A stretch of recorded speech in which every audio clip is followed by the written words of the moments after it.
Hello and welcome back to Thirsty Thursday Toys. Since my last Bumpy video, Bumpy has grown, both size-wise in the show, and in the number of toys that exist out there. I've also been wanting to rework my Bumpy Cocktail, so here is the Bumpy 2.0. This one takes a lot, so get ready. You'll need ice, orange juice, a dark spiced rum, tropical blue schnapps, simple syrup, lime juice, and club soda or seltzer. In a pint glass or other large glass, add some ice. In a separate glass, combine 4 ounces of orange juice, 1 ounce of a dark spiced rum, a ½ ounce of your tropical blue schnapps, and a ½ ounce of simple syrup. Stir those up, then pour them in. For the top layer, rinse out that other glass and combine 1 ounce of that tropical blue schnapps, a ½ ounce of lime juice, and 1.5 ounces of club soda or seltzer. Now the color of Bumpy's shell seems to vary figure by figure, so if you want it to be a little more blue, add in just a splash of blue curacao. Pour that over a spoon over the ice, and you should get some nice layers that should match Bumpy's shell and body. Cheers! Alright, in all honesty, Bumpy doesn't do that much for me, but since I made the first collection video, I had to make this one, and by had to, I mean used it as an excuse to buy more stuff. Also, I tested this drink out a couple times before I started filming, so I'm already like 2 or 3 deep. You know what, let's look at the Imaginext first. Here we go. And honestly, this packaging is rad as hell, so I don't even think I'm going to open this one. So you've got the Jurassic Park gates with the Camp Cretaceous logo right there, and the gates actually open and close. Underneath you can kind of see the name of the character, and it's clear all the way through. This is just an awesome display piece. And I've got this other one, and honestly, this one is better. So this one comes with a little Ben. Poor Ben. He looks so uncomfortable. Same articulation as you'd expect with the Imaginext guys. It's got the head that rotates all the way around. Same with the arms. It's got this joint here and all the way around here. Wrist joint, which is really nice. And the legs can fold down. Bumpy has articulation in all 4 limbs, as forward and back as they can go without being hindered by the rest of the body and the other limbs. This body is a little more yellow, and this is more of a darker tan. Looks like the eyes are the same. You've got the same coloration on the horns here. But this shell and head is a little more green. Here it's a little more blue. And here you have each individual spike painted. So really, I think this one is the best of both of them. Okay, who's next? Alright, let's look at the Jurassic Mini Blind Bag Bumpy. So this repaint was an inevitability, and I'm happy to have it, though as far as quality control goes, I mean, we've got some spray issues on the tail here, like the mask didn't quite line up. I mean, for a $3 toy, I am A-okay with it. It's not going to bug me too much on the shelf. If that is something that bothers you, then it'll probably bother you. It's the exact same sculpt as the red one and the green one. They didn't modify the horn or anything. Same exact articulation, the tail can move back and forth. They do have, and this seems to be with all of them, the color on the head is different than the color on the rest of the shell.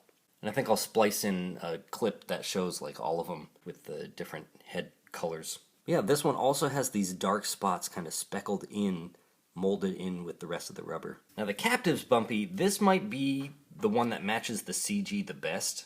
I mean, look at this little guy. Just like the other Captivz, it came in an egg and it had like the slime in it, and I don't have the slime here because I have a bunch of them in a bag somewhere. And it comes with the little info card with the picture and how it plays into the game.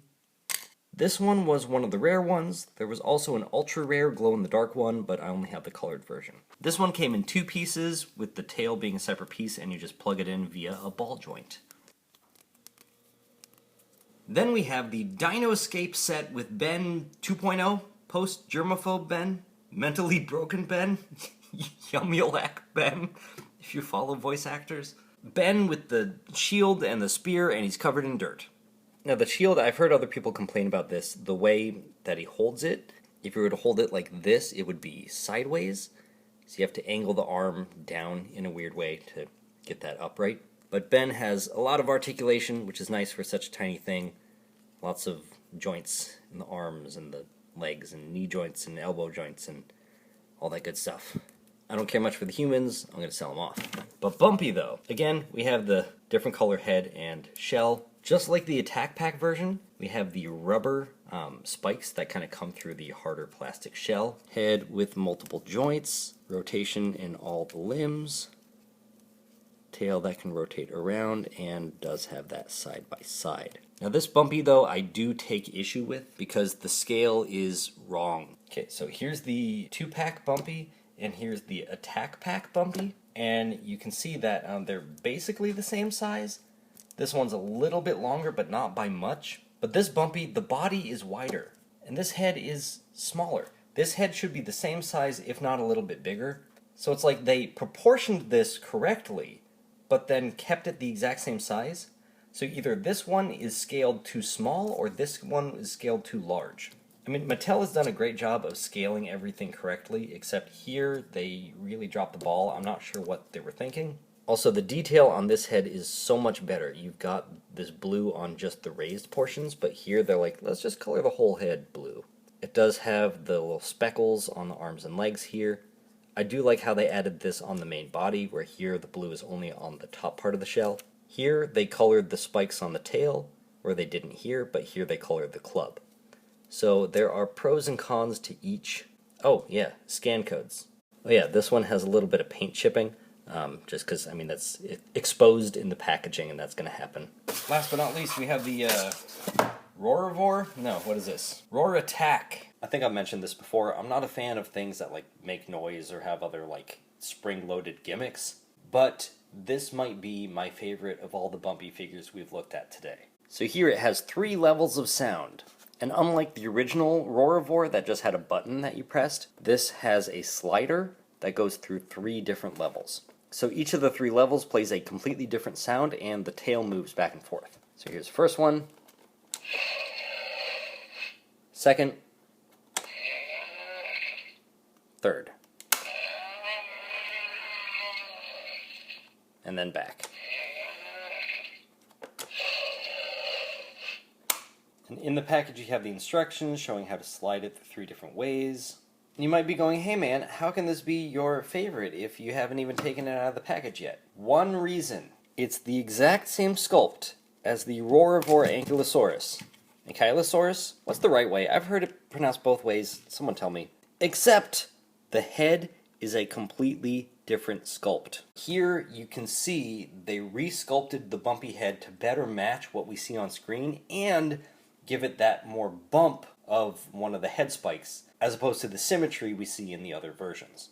And again, you have the slightly different blue. It might be a little more obvious in person, but the different blues between the head and the body. So here, this is a little more blue, and here it's a little more green. So like the other ones, it does have articulation in the limbs.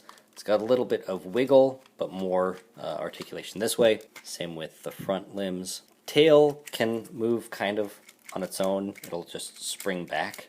Head has large range of motion, ball joint action going on there. A lot of great paint detail, the blue underneath and on all the limbs here. The extra paint on the spikes on the tail. That nice fade on the club here. So yeah, if you're into Bumpy, there's a lot of Bumpy out there for you. If you're not into Bumpy, then, I mean, you don't have to buy any of this stuff. I hope you find whatever Bumpy fits your aesthetic and your collection. In the meantime, I want to wish you good luck on your hunt. Thanks for watching. Thanks for subscribing. Please drink responsibly. See you next week.